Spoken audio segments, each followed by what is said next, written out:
GST শুনেছি, কিন্তু সিনট্যাক্সটা আবার কি? জিএসটি সংস্কার নিয়ে পণ্য ও পরিষেবা কর পরিষদ একাধিক গুরুত্বপূর্ণ সিদ্ধান্ত নিয়েছে। এর মধ্যে একটি বড় পদক্ষেপ সিনগুডসের উপর 40% জিএসটি বসানোর অনুমোদন দেওয়া। এখনো পর্যন্ত এই পণ্যের উপর 28% জিএসটি এবং অতিরিক্ত শেষ আরোপ করা হতো, কিন্তু এখন এই পণ্যের উপর সরাসরি 40% করের হার প্রযোজ্য হবে। এই নতুন হার 22 সেপ্টেম্বর 2025 থেকে কার্যকর হবে। এই তালিকায় সেই সব পণ্য অন্তর্ভুক্ত রয়েছে যা স্বাস্থ্যের জন্য ক্ষতিকর এবং বিলাসবহুল। এর মধ্যে রয়েছে সিগারেট, সিগার, গুটকা, জর্দা, পান মশলা, সুগন্ধযুক্ত তামাক, ফ্লেভারেট ও কার্বনেট পানীয়। বিশ্বজুড়ে বিভিন্ন সরকার সাধারণত এই ধরনের পণ্যের উপর উচ্চ হারে কর আরোপ করে, যাতে এইসব পণ্যের ব্যবহার নিয়ন্ত্রণে রাখা যায়। এই ধরনের করকে সিনট্যাক্স বলা হয়।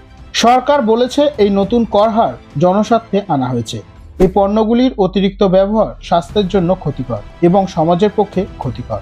তাই সরকার এই পণ্যের উপর কর বাড়িয়ে মানুষকে এগুলির ব্যবহার থেকে বিরত রাখার চেষ্টা করছে।